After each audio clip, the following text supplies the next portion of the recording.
네, 안녕하세요. 김한영입니다. 저는 지금 벨기에에 나와 있습니다. 버스 월드라는 버스의 모터쇼가 열리기 때문이죠. 제가 이렇게 아이폰 11을 샀어요. 아이폰 11 아마 아시는 분들 아시겠지만 김한용 효과라는 게 있습니다.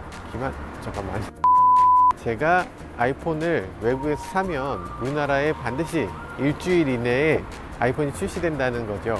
지금 한국에서는 그랜저의 페이스리프트가 공개돼서 어떤 브랜드는 좀 초상집이 됐다 뭐 이런 얘기도 있는데 맞습니까?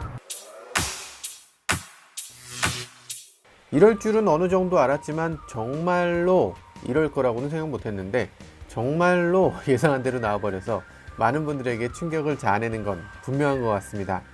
물론 디자인은 개인 취향이니까 저는 제 의견을 쏙 빼고 최대한 객관적으로 말씀드려야 할 것 같아요.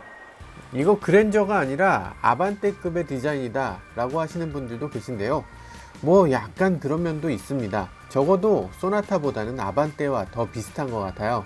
그렇지만 아반떼와는 완전히 다릅니다. 특히 그릴 크기가 어마어마하죠. 헤드램프 디자인도 아주 특이합니다.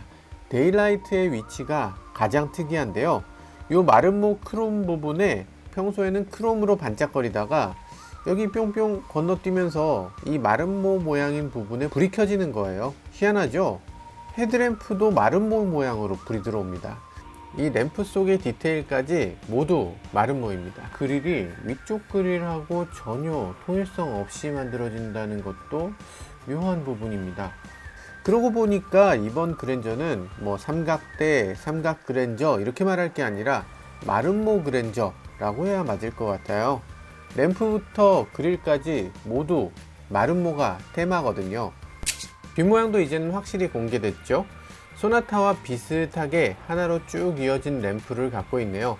툭 튀어나온 램프는 차체 디자인의 일부가 되고 있습니다.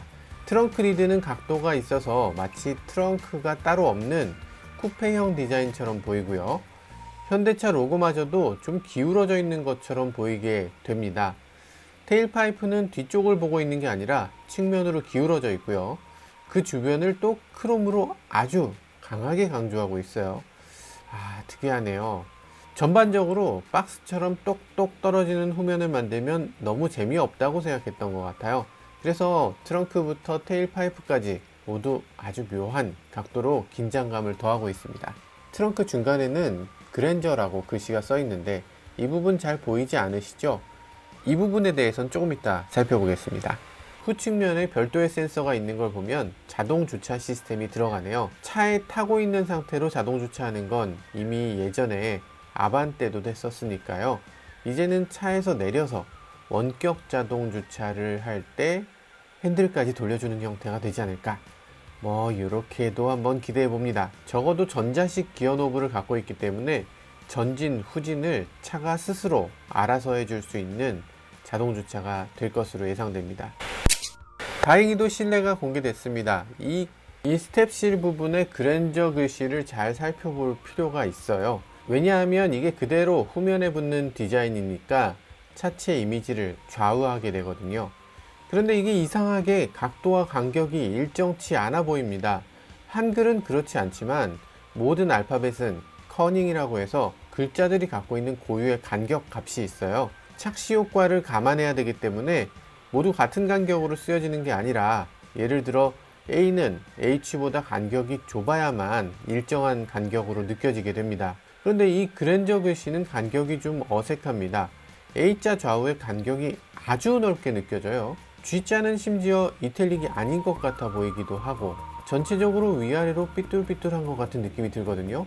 자동차 뒤편 모델명이 이 디자인 그대로 붙으면 좀 이상하다고 느껴질 것 같은데 지금이라도 간격 조정이 필요해 보입니다.